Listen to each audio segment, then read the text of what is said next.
Ladies and gentlemen, now I'd like to invite none other than the Nobel laureate Professor Mohammad Yunus to conduct the e-masters class on post-COVID-19, fresh start for the sustainability. Okay, I got it. Can you hear me now? Yes, sir, we can hear you. All right. It was muted somehow. Anyway, so delighted that we could get together. I hear you have been attending these webinars for several days now. And welcome to all of you who have been joined this. We are very happy that you could join us virtually. It would have been so much better if you could get it physically here. Unfortunately, this year, for the first time, it couldn't happen. And we always enjoyed students coming from so many different countries to understand and explore the dimension of social business, its depth and its strength and its diversity and so on. So this time we didn't give up. I'm very happy. Definitely didn't give up.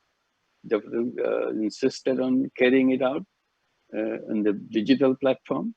At least you get the taste of it, and it will encourage your appetite to come back next time. So I hope you will all come back, take this opportunity to see in physical terms, see the places, see the people, see the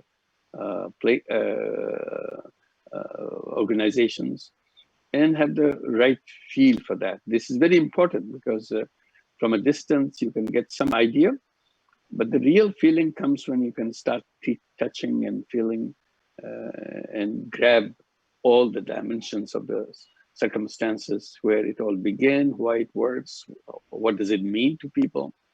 So I'm very happy that you could do that, at least virtually this time.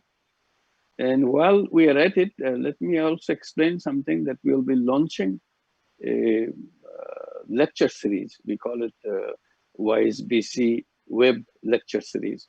Every month we'll have 2 lectures, and this will be focusing on individual social business leader, individual social business organizations, and all the things you want to know in depth.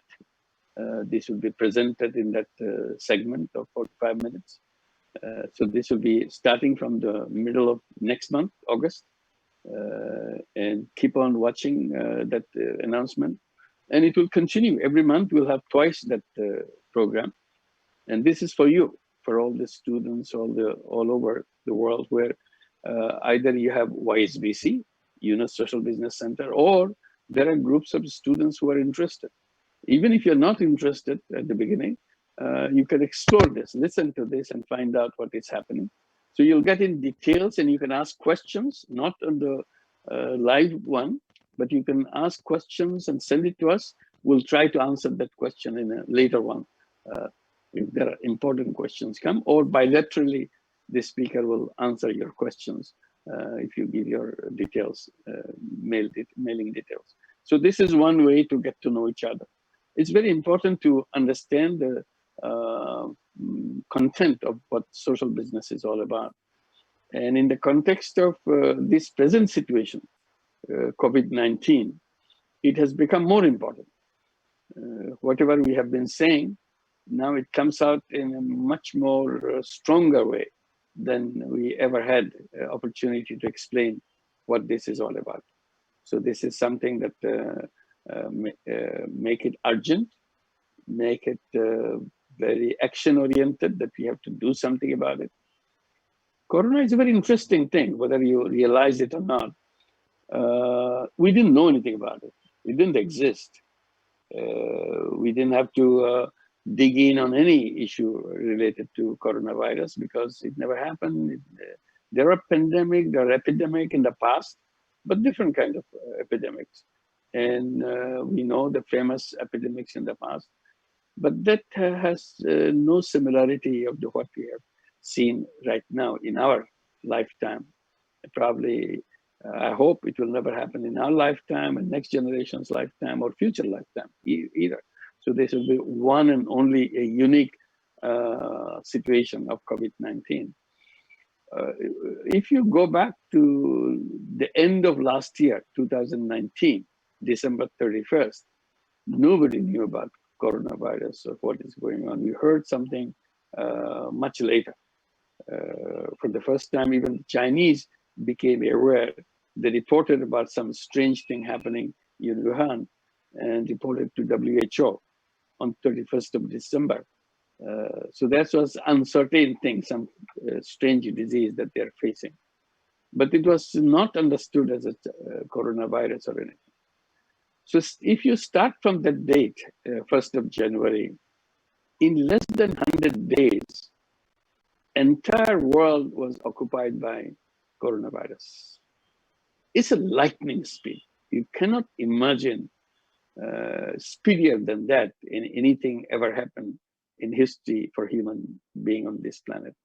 So that speed is something puzzling. No country was escaped. No country was spared. Whether you are a big country, rich country, poor country, doesn't matter. You, at the hand of coronavirus, you are same human being they're attacking. And then they pushed everybody inside their home, that they cannot survive outside. That's everybody competed with each other, how quickly they can get inside the home. And many of them still, like us, since the whole coronavirus pandemic began, we came back to our houses. I was still staying in the houses. We have not gone out of the houses for all these months. So this is what happened in Corona. And still we don't know how to get out of it. We have lots of theories, lots of ideas, lots of things. We never heard of social distancing before. We never heard of quarantine before. There was something in history, but it was very different circumstances. Now, quarantine and lockdown, these are new words for us. So what did we gain from this? What did we learn from this? Learn that something can happen unexpectedly and universally. Nobody will be spared. And we had no clue how to get out of it. Only thing is to hide from that disease. So today we are hiding. Next one, how this will happen, we don't know. When will it end? This is a question I'm sure everybody is asking, and you are asking too. No matter what we do, one thing is very clear: the end will come when the vaccine is in the market, when the vaccine will be available to all of us, whether in the market or it will be distributed free, whatever it is. Then we can start preparing ourselves to protect our bodies from the virus.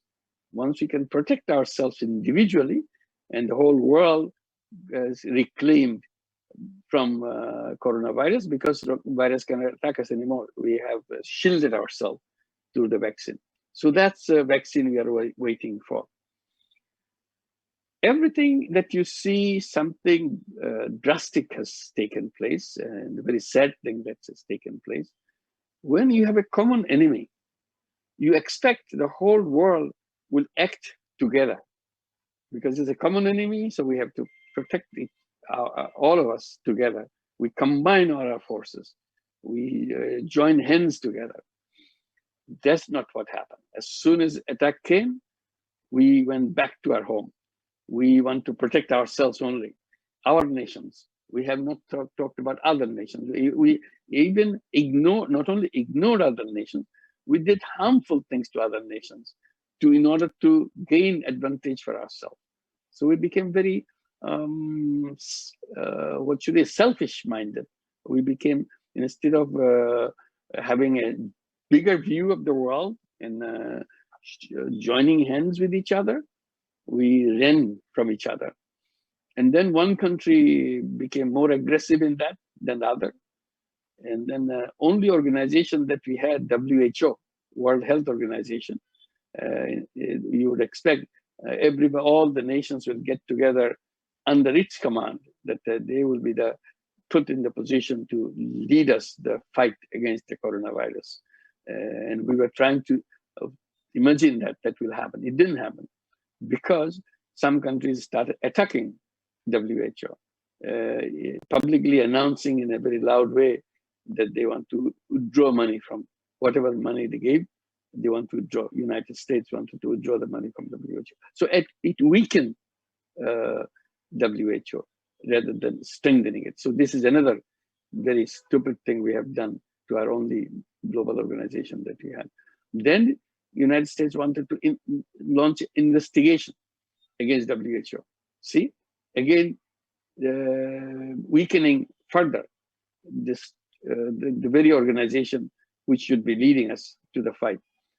And now they want to withdraw their membership. So it's step by step, being the largest economy of the world, being the most influential country of the world, that weakened the entire system. So coronavirus not only hurt us on the health ground, it also hurt us in our total framework, how to protect ourselves from common enemy. So we weakened by that. So this is what we have to now address, how to reinvent ourselves, that we learn how to protect ourselves in a common way, make it happen. So this is one lesson that we have learned that I wanted to share with you. And now there are a tremendous amount of initiative right from the beginning. While we are looking for our shelter inside our home, at the same time, our leaders are promising that they are doing their best to get the economy running again. And they tried all kinds of ways to make sure the engine that coronavirus has stopped starts again. So the coronavirus, one big attack was on the economic engine, the engine which was running the whole world. That engine was put to sleep. It couldn't function anymore because people are not in office, people are not in the factory, people are not in the, wherever decision making, production, and interaction could be done. So that machine couldn't function anymore. So that machine stopped, and leaders became very worried, and they wanted to make sure we can restart the engine. And they promised, not only promised, they started allocating big amount of money.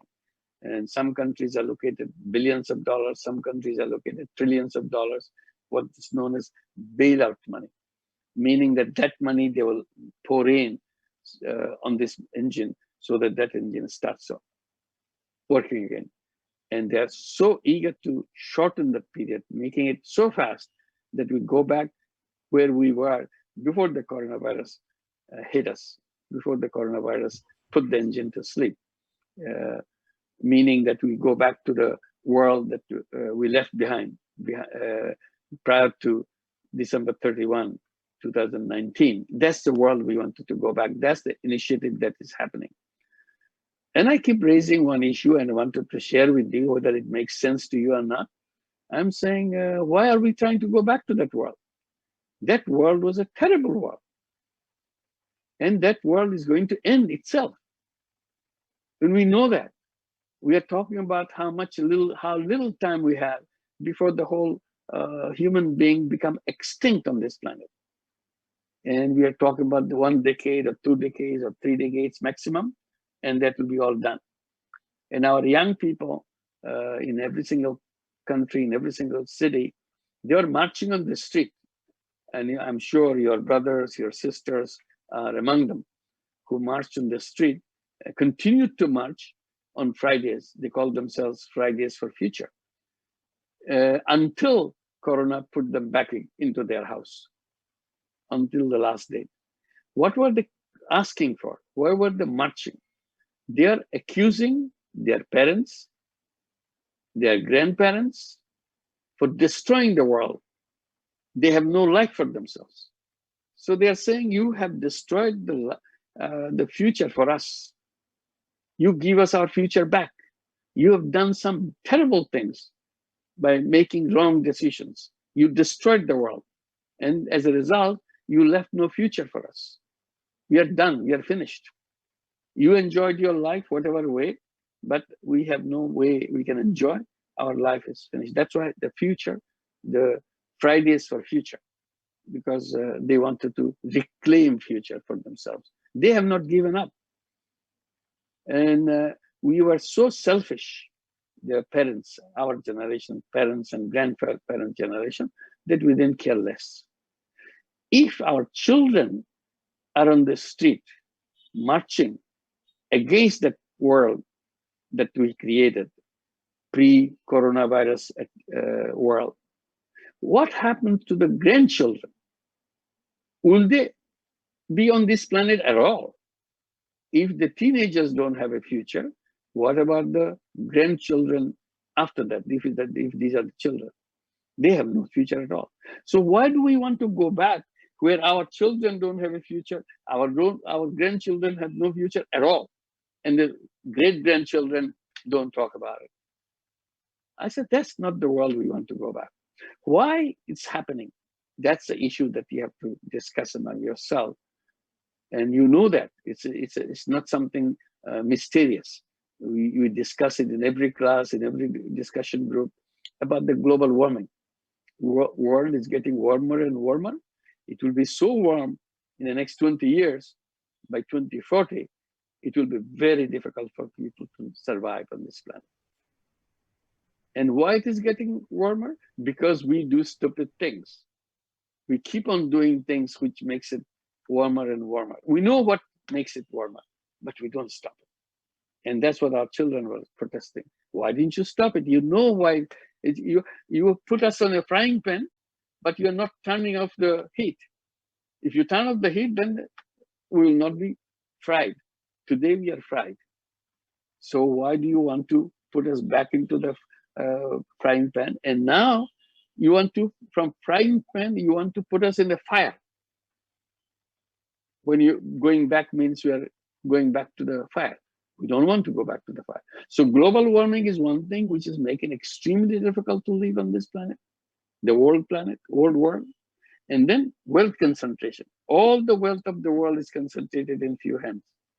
And everybody giving examples how few people control how much of the wealth of the world. We know how many billions we have, how many multi-billionaires we have, and countries in the population where no single billionaire existed 10 years back. Today, how many billionaires are flourishing there? Where did they come from? And those who are billionaires, they are becoming multi-billionaires. But the condition of the people in general didn't change much. Very tiny little changes. Why? Because of the machine that is now put in sleep is a machine which concentrates wealth in the rich people's hand. Who needs this machine? We don't need this machine because this is creating enormous amount of anger. People are very angry. Why I work and I don't get anything? And the guy who doesn't work, he gets everything. And it will make them angrier. And this is a ticking time bomb, socially and politically. It will explode anytime. That's what we are waiting, that explosion. So if you are waiting for that kind of explosion, global explosion, why do you want to go back to that world? We rather have a new world where this will not happen. And then another one, the extreme or very, very aggressive way of artificial intelligence coming to our life. And that artificial intelligence is pushing away people from their jobs. Today, you come to the university, you have your professors, you have your colleagues in the university teaching you, guiding you. But soon, they will be done by the machines because machines will do a good job, better job than the human beings. You go to the factories, there are no people. Machines are working. They're better, they're cheaper, and so on. You go to any place, it will be the machines. And the human being will be out of everything.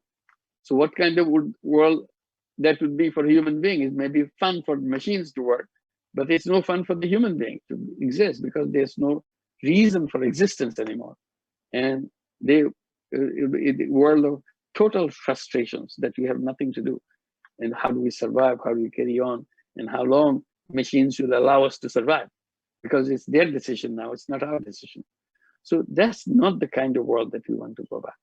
So I'm saying right from the beginning of Corona attack, the COVID-19, that we must make a very tough decision. No going back. We don't want to go back where we come from. We have to build a new world. Today, we are in a train. We were not, before the coronavirus came, we were in a train rushing to our death. The train was going faster and faster towards end of the world, towards death. Coronavirus has stopped the train. We couldn't have to stop the train, but coronavirus has stopped the train. So we are lucky in that sense. Now we can get out of the train and can decide we don't want to go back to that death. We want to go to a new direction, create a new world.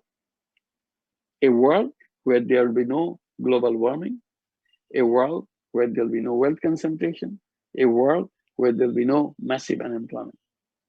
And we can make it.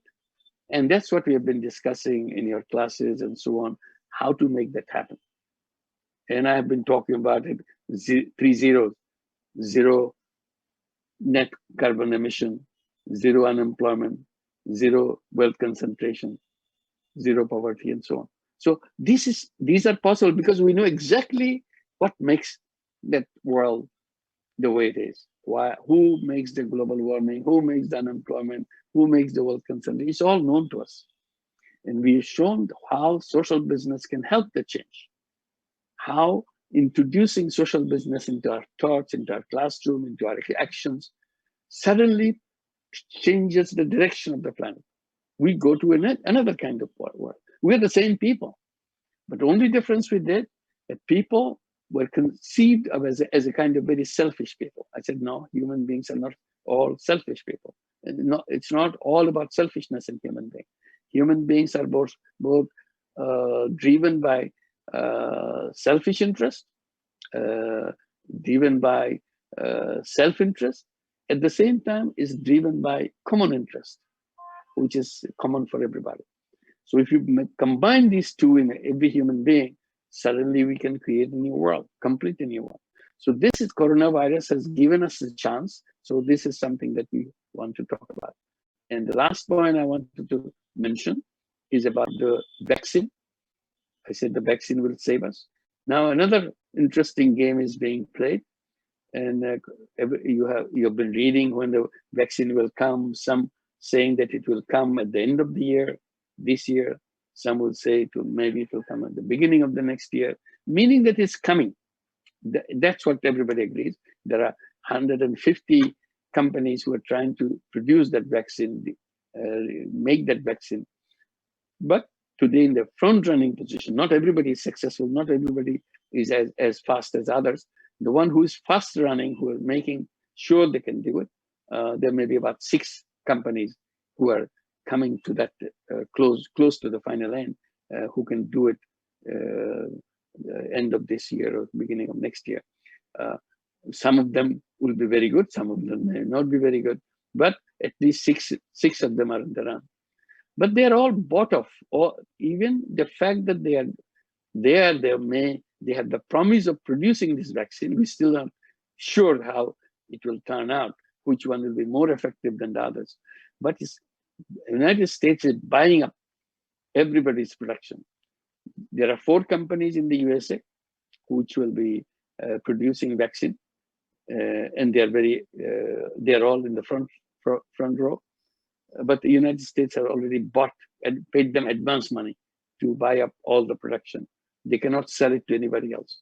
And similarly, UK has bought up all the production produced by UK companies in the UK. So everybody is trying to put that vaccine already paid up, huge amount, billions of dollars are paid up for buying that. So that makes what will happen to the rest of the world if they're buying up their vaccine?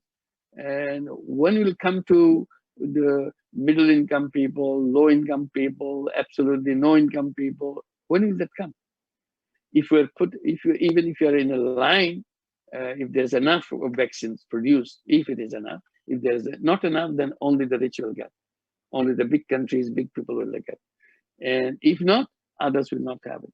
Even if there's plenty of it, but there's a big line waiting of the rich and the middle east, and finally come to the poor people. That might take years to get that. I said that is absolutely wrong way to do that business. And because big businesses are all jumping around to make big money, super profit. This is the occasion to make super profit. And they are getting ready, and already they are made a super profit because they are paid advance. There's all money is in their pocket right now, and more will be coming in a big pocket, entering into their pocket. So I said, that's absolutely wrong. Vaccine should be for all, and it should be a common good. So it should be a global common good. Common good means it's available to anybody, like sunshine. Sunshine is not owned by anybody. So I can go outside, I can enjoy the sunshine. It's for me. It does. I don't have to pay for sunshine. And this because nobody owns it. So I get it wherever it is. The water in the ocean is there. Nobody owns the water in the ocean. So we can take that to ocean water. So so vaccine should be like that. There should not be any commercial ownership of vaccine. It should be common good. So we wrote up an appeal, and many important people in the world signed it up, and we published it in the newspaper, appealing that this should be a global social good, global common good. And I'm mentioning to you because you can go back to your home and ask your political leaders whether they will sign up, whether they will make a government decision that we insist that the vaccine should be made common good. And then they go to the United Nations in September when the General Assembly meeting takes place, pass a resolution that nobody can own this vaccine. There should not be any patent right. This is the trick, the patent right. I own this because I know how to make it. It may be a simple thing, but I cannot let it, you know it, but you cannot use it. You say, I know how to make it, but you cannot use it. I'll sue you if you do that because I did it first. So you cannot produce it. Even if I know how to do it, I can make millions of those dosages, but you cannot do that because somebody owns that patent that you cannot copy it. So we said it should be open source, meaning that there should not be any patent right for that. So that is very important that we make sure that the patent right doesn't exist. So this is another thing that very important in the context of the coronavirus. And we are talking about creating social business pharmaceutical companies. See, again, social business comes up. Now the big companies want to make money. So that's where prices go up. Something which can be sold for $1, they will sell it for $1,000 because nobody can stop them. It's their productivity, their product. So that's the kind of situation that we are facing. So I said, why don't we create a global social business pharmaceutical company? If we create it, what will happen is if it is a social business, they don't want to make profit. Why do we need a social business? Because we want to solve people's problem. What is the problem? Problem is vaccine. So we produce vaccine. If it is a common good, I don't have to go to anybody to take the permission. I can just set up my social business and start producing it and sell it at the cost price. And I can make it free for people who cannot afford it. There are lots of people who cannot afford to pay, even whatever price it is. I'll make sure they get it free. How do I do that? We know in social business how to do that. For the people who can pay, they will pay a little bit more than what we need because we are not charging them for profit or anything. So there's room for adding some money into it. So we'll make some profit from them and use the profit to go into helping the poor people who cannot pay, get it free. So it can be taken care of. So this is the campaign to create that social business pharmaceutical company to get the vaccine as a common good, which we are continuing. And now coming to other issue that you have faced during the coronavirus work, I should mention quickly before my time is up. But several things. You saw how people at the low income level suffered everywhere. Their income suddenly disappeared.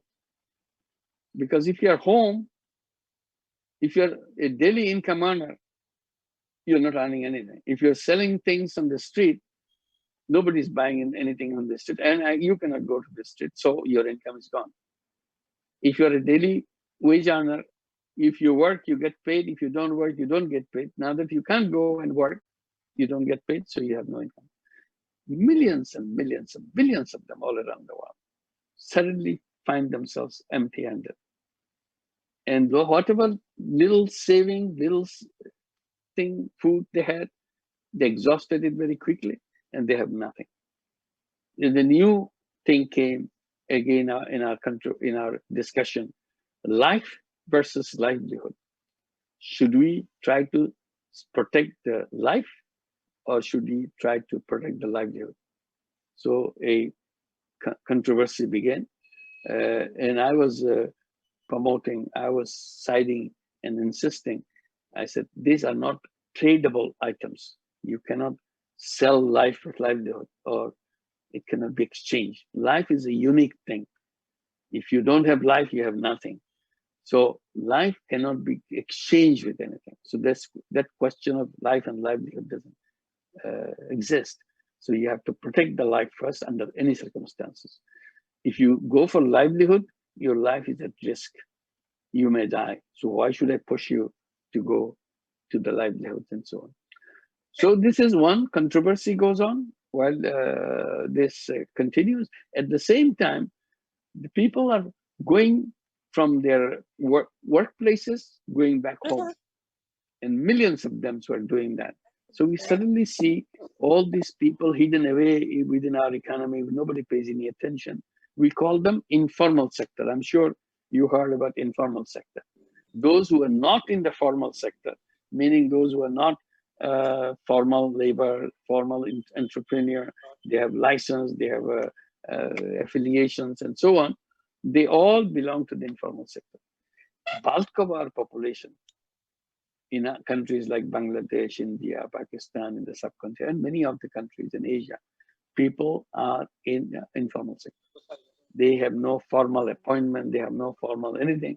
They just live by their own initiatives, selling things, doing things, getting paid by people who need them. No contract, no papers, nothing. These are all informal sector people. So if this is the massive number of informal sector people, and economics doesn't pay attention to that, and they came out from the hiding. Hiding means we didn't notice them. They're everywhere, but we don't notice them. Suddenly, when their income disappeared, their pitiable condition started arising, started being reported in the newspaper, in the television. We see how terrible the condition is. So coronavirus has made us aware all the ugly things that we are hiding in our societies. We knew about it, but it was not visualized. It was not seen. Coronavirus made us see that. So now it's visible. That point I have been raising many times before, but coronavirus may give me a chance to say it again. I said the whole idea of informal sector is a wrong idea. It gives a very wrong description of people who are surviving at their own initiative. So I said the right description for them would be another caption, another title. They would be micro entrepreneur sector. These are the micro entrepreneurs. They survive by their own. How do they do that? They don't have the money, they suffer. So they go to the loan sharks.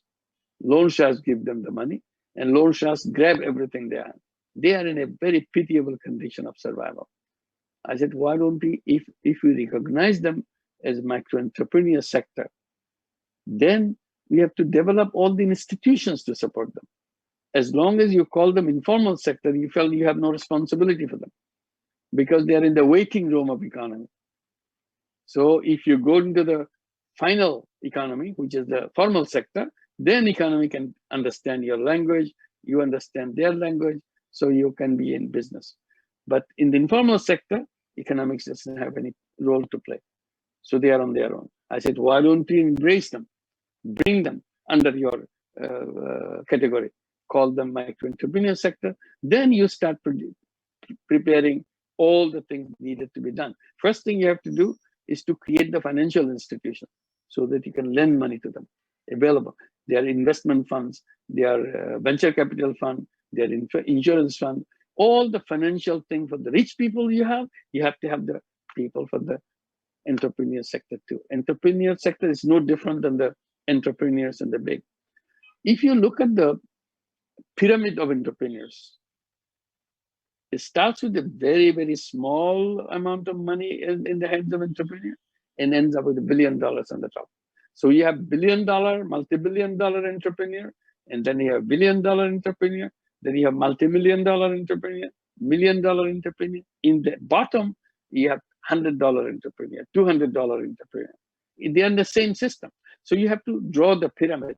The base of the pyramid is a huge pyramid, but nobody pays attention to it. I said, that's what we have to do. You see, for the labor, because when you become a labor in the formal sense, everything you have, because now that you enter the formal sector, what do you have? You have a ministry of labor. Every country has a ministry of labor.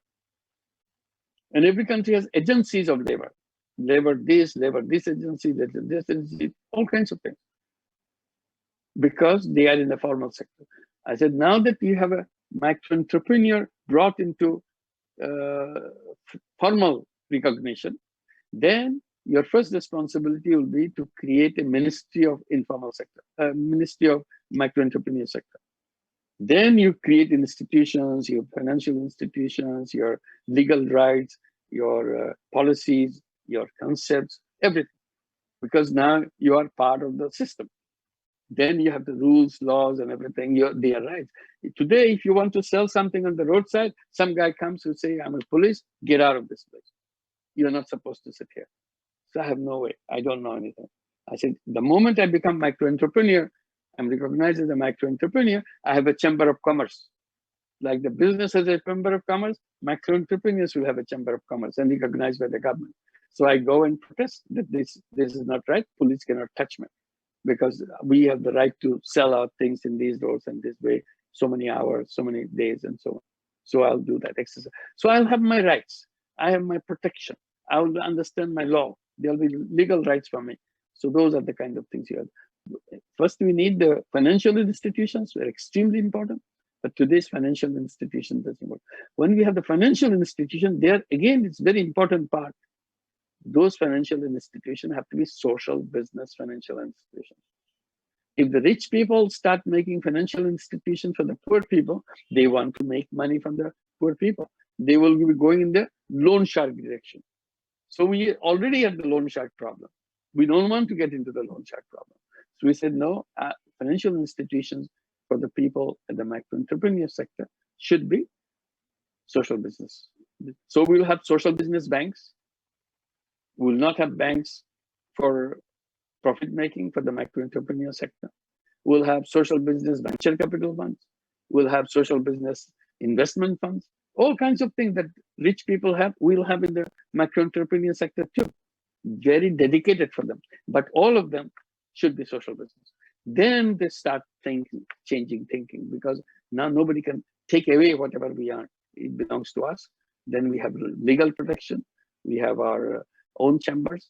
We have our own authorities, how we do that. We have our representation. We have our ministry and so on. So this is another area that reveals very strongly. And we have to build all those things so that gradually we move into the new world. All this I'm saying, these are the building blocks for going into the new world.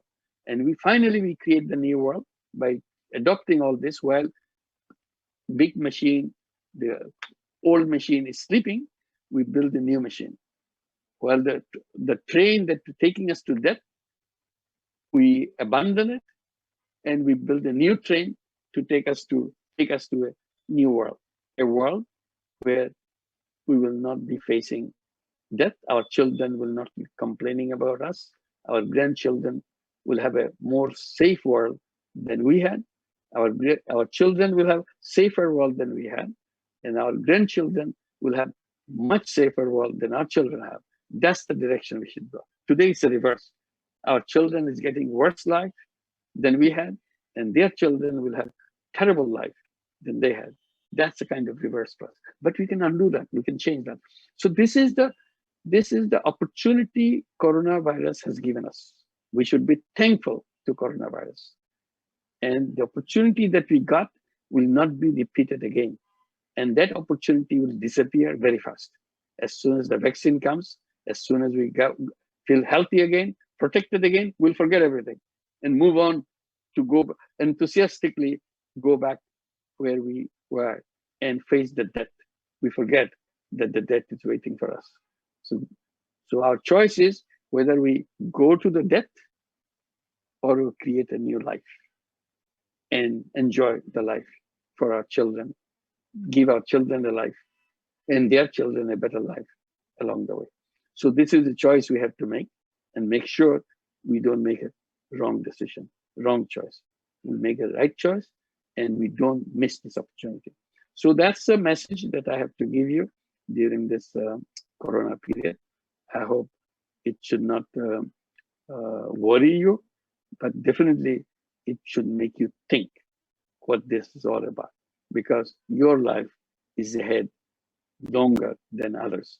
So you have to see what the kind of world and the next world that we want to build is in your hand. If you do it, it will happen. It's a hard work, but it's interesting work, and it has to be done. Otherwise, if you feel comfortable to go back, you can go back with comfort to death, or you can have hard work and create a new life. That's the choice we have to make. Thank you very much. I'll stop here, and if you have a quick question, I'll try to respond to your questions. Thank you so much, sir, for your valuable speech. It was very inspiring. Now it's time for the Q&A session, where our participants will be getting a wonderful opportunity of asking questions to Professor Muhammad Yunus. So first, I'm going to take a question from the chat box, and the question is, you have had a success in making social business a global movement and created in one way an ecosystem empire. Can you share a time when you had difficulty in implementing your idea, how you have overcome the challenge? How did you keep yourself motivated? I think it's a very good question. Yeah, it's when you do something new, you always expect some opposition. Obviously, you're doing something which nobody ever saw before. So you're saying things which nobody ever heard before. So immediately people react to it in a very negative way.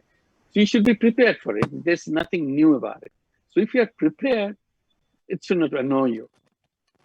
You get annoyed, you get angry when you're not prepared for it, because as if they are personally hating you. It's not, they're not personally hating you.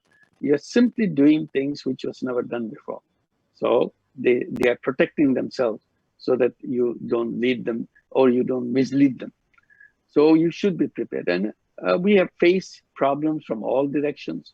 When we did the microcredit, we had lots of opposition.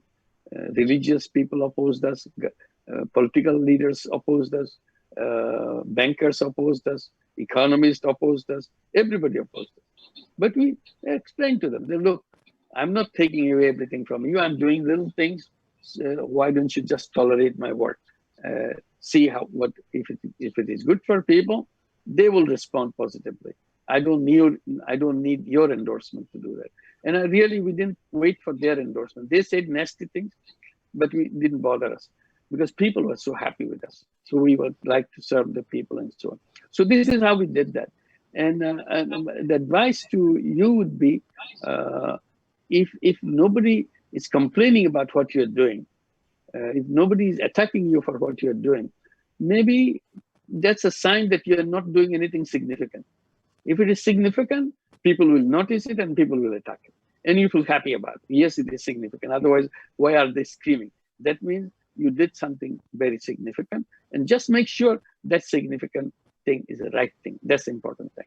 But you have to have patience. Things don't happen overnight. It takes a lot of time. It's a step by step. It's a 1,000-mile journey, but you have to take the first step, first painful step, and the next painful step, then next painful step. And then finally, steps become easy, confident, and you reach the 1,000-mile distance. Thank you. Thank you so much, sir. I hope you got your answer. We have another question, which is, dear professor, I'm still a 17 years old student, and I want to create an awareness of social business in my community. And how can we make the world a better place? How can I start doing this at this age? Oh, age is not a very difficult issue. At 17, you're quite a grown-up person. And I try to explain that at one time, we had to wait for 21 years to be recognized as an adult. See, you have to have 21 years, then you are recognized as an adult. Yeah, you cannot, until then, you cannot sign documents, you cannot be identified as an individual person, you are at the protection of your parents and so on. Gradually, people saw that, oh, 21 years is too long. So they made it 20, they made it 19, they made it 18. So if you're 18-year-old, many countries now, you're an adult. Most of the countries, you cannot vote if you're not 21 years. Today it came to 18 years. And you cannot have a driving license in the United States or some places if you're not 21 or 20 or 18-year-old. So these are the kind of level there. To me, I'm saying that now 15-year-old are as mature as the 21-year-old of the old days. He or she understands everything, make very good choices, very good decision making, has a personality developed. So we have to recognize that person as an independent adult person because he or she can take decisions. And the 55 years old judgment is better than the judgment of a 60-year-old person because that 51-year-old has access to so many information and he has grown up, she has grown up with all this information, choices and so on. Whereas that 65-year-old person never had this information. Never, he is still struggle with books to find out what the information is. And the 15-year-old in the click of a phone, touch of a phone, he or she has access to all the information that he wants, communicate to everybody else, and very fast in his decision making and so on. So the age is not a matter. That's the point I would say. If you made up your mind at 17-year-old, you can get it done. So don't worry about your age. Just see what is it that you want, and move on. Age should not be something that should be stopping you. You are as good as any other. You are even better. I said, I should add this to your question. I keep saying that today's young people, 17-year and more, or 15-year and more, the young people, are the most powerful generation in the human history. So your generation is the most powerful generation. So at 17-year-old, you can do anything because you have Aladdin's lamp in your hand. Aladdin lamps is the technology. You are born with that technology with yours. You can do anything you want. Just make sure you use the technology for right purpose. Technology can be used for wrong purpose also, but make sure you use for the right purpose, and suddenly you see you can do anything you want. Nothing is impossible for you. Thank you. Thank you. Thank you so much, sir, for answering this question. Now, I would like to request our participants to answer or ask any question directly to our sir. So is there anyone who wants to ask any sort of questions? Yes, sir. Actually, I have one question. Can I ask? Go ahead. Yes, of course you can. Okay, sir. My question about the social business. Yeah. So, in social business, when we go to people, for the interest, people asking if it is social business, why they need to pay any money, like even the 20% interest. So, is there any other way then we can do social business without taking any interest from the people? That's your task. That's what you do. You improve on things. If somebody takes interest, you can say, I can do it without interest. Go ahead. You don't complain. Complaining doesn't take you anywhere. You just go ahead, create an institution, create a program of lending. You talk about lending. You lend without interest, and it gets done. It's a business. It's a social business. If you can do that, everybody will say, now this is obsolete model. Forget about this one. You follow that. That's it. So don't complain. Just go ahead and do it.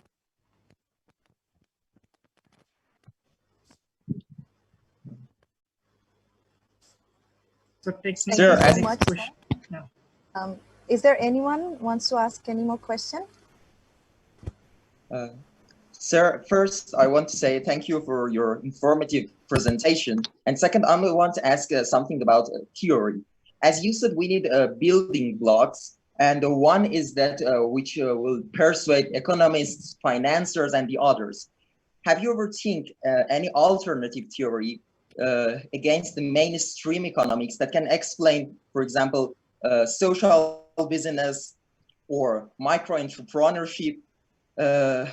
As we know, there are many branches that can try to explain behaviors that are not explainable by theories such as third sector economics or so on. Have you ever thought about these kinds of theorizing? Yeah. Let me put it this way. What comes first? Does the theory comes first or the work come first? This is very important issue. Why do we need a theory? Theory is kind of a summarization of the reality. They want to sum up what you do. So they want to put it in simple words. That's what the theory is.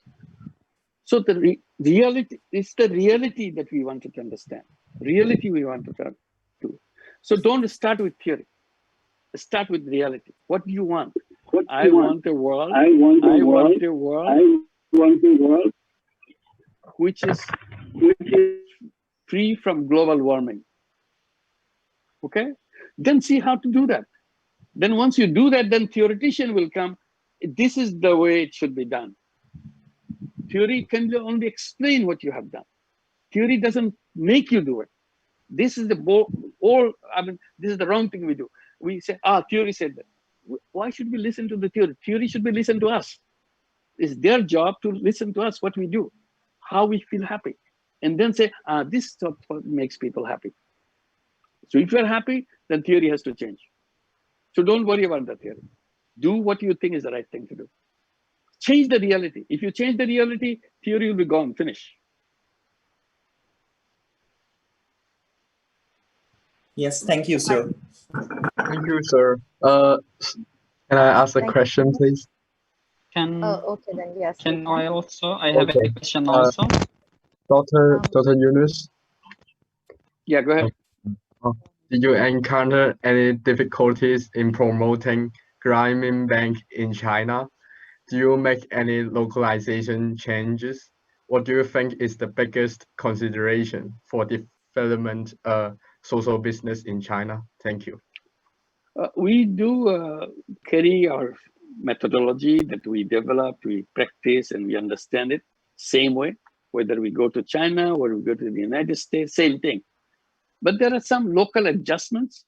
For example, there are many parts in China that we work is remains under snow most of the year. So it's very difficult to work there. So we cannot meet every week. And our meeting every week is essential part of Grameen microcredit methodology. So in those areas, we cannot do that. So we have to extend it. We have to make it smaller than 5 people, longer than 7 days, and those kind of things. Follow the same principle, but now readjust given the situation and so on. And instead of weekly payment, we say, okay, weekly payment is very difficult. So let's have a monthly payment because of the circumstances and so on. But when we come to the south of China, we still have the same thing like we have in Bangladesh. There's lots of microcredit program in south of China.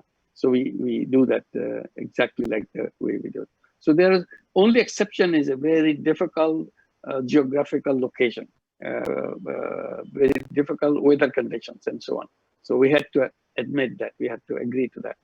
But hopefully technology will change many things that you don't have to physically attend the microcredit meeting every week. You can do virtual meeting like we are doing right now.